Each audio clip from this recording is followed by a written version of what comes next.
Tired of manually sharing duplicated Google Sheets every single time? Let's automate that tedious process using Zapier. First, head over to Zapier and create a new Zap. We'll start by setting up our trigger since we want to automate access after a sheet is duplicated. We'll use Google Sheets as the trigger app. Now, select the new spreadsheet row. Trigger this. We'll watch for a new row added to a specific sheet, which we'll use as our log of duplicated sheets. Connect your Google Sheets account to Zapier.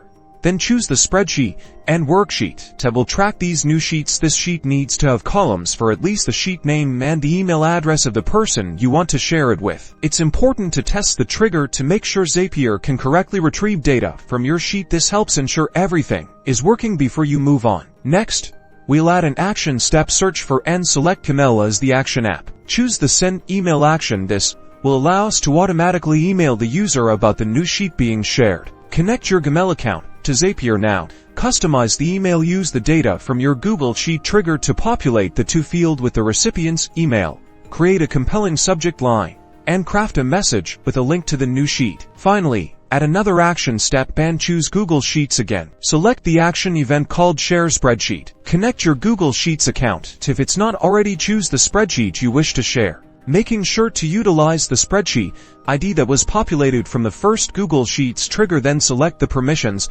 selecting viewer or editor and the email of the person being given access. And that's it. Turn your Zap on now. Whenever you add a new row to your log sheet with the sheet name and email, Zapier will automatically send an email and grant access to the duplicated sheet. Automate sharing and simplify your life.